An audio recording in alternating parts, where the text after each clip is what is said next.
ఎంపీగా ఎవరు గెలిస్తే బాగుంటుంది అనుకుంటారు? నీలం మధు కాంగ్రెస్. ఎందుకే? 10 సంవత్సరాలు టీఆర్ఎస్కు అవకాశం ఇచ్చినాం.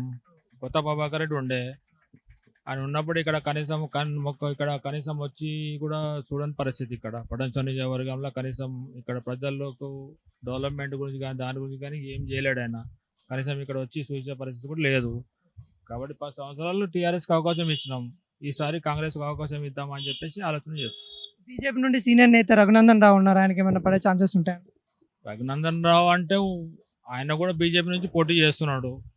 కానీ మాకు ఎప్పటికి అందుబాటులో ఉండే నాయకుడు నీలం మధు. ప్రజలకు అందుబాటులో ఉండే మధు నీలం నాయకుడు. ఆయన ఒక అడ్వకేటు.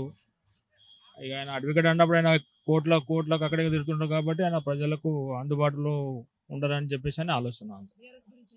బీఆర్ఎస్ వెంకటరామరెడ్డి అనేది ఆయన చాలా మటుకు ఎవరికి తెలియదు. ఆయన ఎవరు తెలియదు. ఇప్పుడు తెలుసు కొండా పోషమ్మ అక్కడ జరిగిన పరిస్థితులు ఏముందో ఆయన గురించి అన్నీ తెలుసు. కాబట్టి దాన్ని బట్టి కూడా ప్రజలు కొంచెం ఆలోచన చేసి కాంగ్రెస్కి గెలిపించాలని ఆలోచన చేస్తారు నీలం మధు. బాబాయ్, ఇక్కడ మనకి మళ్ళీ ఎలక్షన్స్ వస్తూ ఉన్నాయి. మెదక్ నుండి అయితే చూసుకున్నట్లయితే కాంగ్రెస్ నుండి నీలం మధు ఉన్నారు, బీఆర్ఎస్ నుండి వెంకటరామరెడ్డి ఉన్నారు, బీజేపీ నుండి అయితే రఘునందన్ ఉన్నారు. ఎవరు గెలిస్తే మంచిగా ఉంటుంది అనుకుంటున్నారు?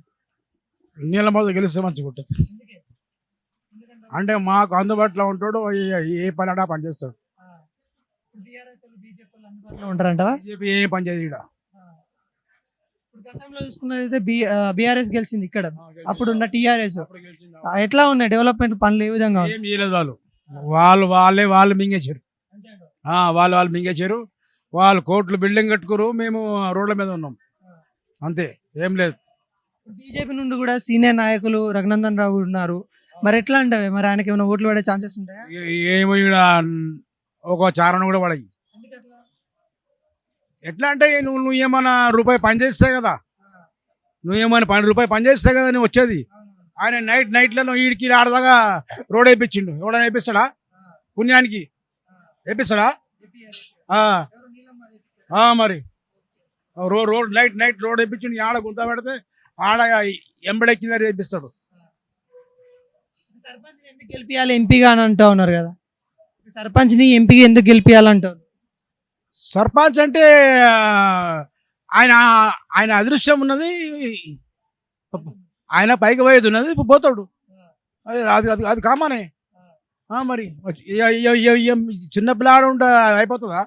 కాదు, మనసు పెద్దది కావాలి.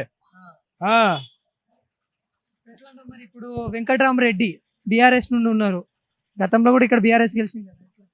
అది రాదు. నాయే 100 ఓట్లు ఉన్నాయి. 100 ఓట్లు మొత్తం కాంగ్రెస్ అయిపిస్తాను నేను. మొన్ననే అన్ని 6 గ్యారెంటీలు ఇచ్చారు, ఏం చేస్తలేరు, మళ్ళీ ఎందుకు ఎత్తారు? 6 గ్యారెంటీ అంటే ఇప్పుడు మన ఇంటి సంసారం మనకు సరిగా లేదు. అది ఇదే సేమ్ గ్యారెంటీ ఏమున్నది? వీళ్ళు చేసింది మన ఇంటి సంసారమే కరెక్ట్ లేదు. ఈయన మొన్న ఎక్కి అన్ని చేయమంటే చేస్తాడా? ఇది అంతే. ఇప్పుడు మరి నరేంద్ర మోడీ పాలన మంచి లేదంటావా? పైన ఏం లేదు. అది వాడు ఒక పాల్తుగాడు, ఆఖరి పాల్తుగాడు. రాహుల్ గాంధీ అవుతారంటారు పిఎం? ఓకే. అది మొత్తానికి అయితే మెదక్ మీద కాంగ్రెస్ జెండా ఎగురుతుందంటావా? ఎగురుతుంది కంపల్సరీ. 90%. అట్లా ఉన్నది. చాలా మంది చెప్తారు ఇక్కడ దగ్గర ఉంది, మళ్ళీ సిద్దిపేట సైడ్ బీఆర్ఎస్ ఉందని చెప్తా ఉన్నారు. అది ఏమంటావు, ఒక్క దగ్గర వస్తే ఏం కాదు. ఒక 500 ఓట్లు వస్తే అది ఏం కాదు. అది నీకు మొత్తం కావాలి కదా. నీకు 6 ఎమ్మెల్యే కావాలి. నీకు 6 ఎమ్మెల్యే అంటే దాని పుడితీకు ఈయన కష్టపడుతున్నాడు. రాత్రి 3 గంటలకు లేచిపోతున్నాడు. హెల్ప్ కావాలంటే చేస్తారా దగ్గర? మేము ఇంతవరకు మేమైతే ఏం అడగలేదు. 1 రూపాయి అడగలేదు. ఎట్లా అంటావా? మంచి వ్యక్తి. ఎవరైనా సరే, ఎవరైనా పోతే ఏంది మీ పరిస్థితి ఏంది, మీ ఇంట్లో పెళ్ళి ఉందనుకో, నీకు ఒక తులం బంగారము ఏదో బట్టలు పెట్టి వాళ్ళ పెళ్ళికి ఇది చేస్తున్నా ఆయన నీలమధు. అందరికీ, నా ఒక్కని కాదు, నాది ఇంకా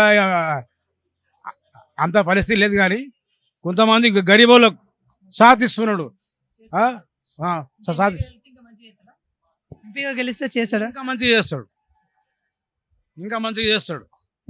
ఏదైతే వస్తాను నీలో మళ్ళీ వస్తే బాగుంటుంది. ఎందుకన్నా? కొన్ని పనులు అయితే కదా పార్టీ కాంగ్రెస్ పార్టీ ఉంది కాబట్టి ఇది బీజేపీ నుండి చూస్తే సీనియర్ నేత రఘునందన్ రావు కూడా ఉన్నారు, ఆయనకి ఏమైనా ఛాన్స్ ఉందా? కానీ కొంచెం తక్కువ ఛాన్సెస్ ఉంటాయి. ఇంకా మనము బీఆర్ఎస్ నుండి చూసుకుంటే ఐఏఎస్ అధికారి వెంకట్రామరెడ్డి కూడా ఉన్నారు, ఆయనకి ఏమైనా ఛాన్సెస్ ఉన్నాయంట? ఆయనకు ఉన్న కానీ తక్కువ ఛాన్స్ రావడం కష్టం.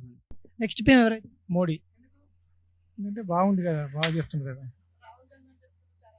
రాహుల్ గాంధీ ఇంకా ఎంత అది లేదు. మొన్న ఎట్లయితే మార్పు కోరుకున్నారో మళ్ళీ ఇప్పుడు మార్పు కోరుకుంటా ఉన్నారు, ఇండియాలో కూడా అంటా ఉన్నారు. పాపు కాదు, తెలంగాణలో అయింది కానీ తెలుస్తుంది అయింది. తెలంగాణలో ఏం మార్పు? మళ్ళీ టీఆర్ఎస్ రావాలంటారు కదా తెలంగాణలో. మోడీ సెంట్రల్లో మోడీ రావాలి, తెలంగాణ టీఆర్ఎస్. ఇప్పుడు మంచిగా లేదంటావా టీఆర్ఎస్ కాంగ్రెస్? కాంగ్రెస్ ఎంత ఇక వాళ్ళకే కొట్టుకుంటున్నారు. ఏముంది, ముందు వాళ్ళ ఇంట్లో చక్కగా ఉంచుకొని బయట చేయాలి.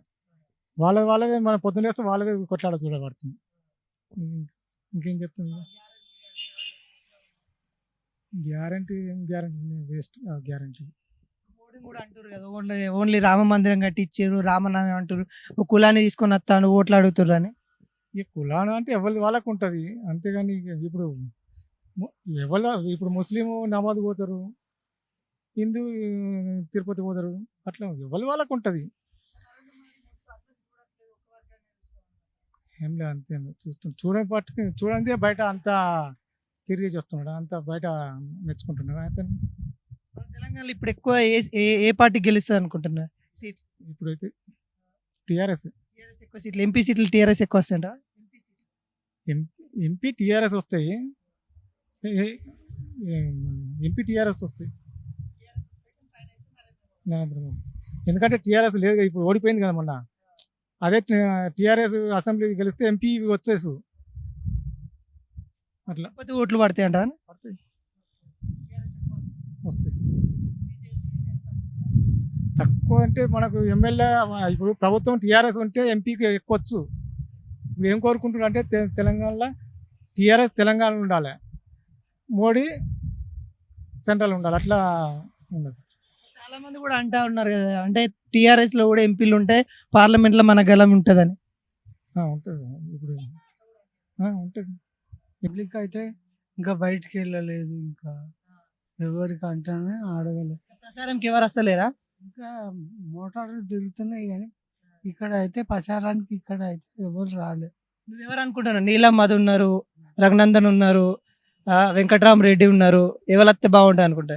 బీజేపీ, బీఆర్ఎస్, కాంగ్రెస్ ఎవరు వస్తారో మనకి తెలుసు, ప్రజల మీద ఉన్నది. మనకి ఎవరైతే మంచి చేస్తారంట? బీజేపీ వాళ్ళు వస్తే బాగుంటుంది అనుకుంటున్నావా, కాంగ్రెస్ వాళ్ళు వస్తే బాగుంటుందా, బీఆర్ఎస్ వస్తే బాగుంటుంది అనుకున్నా?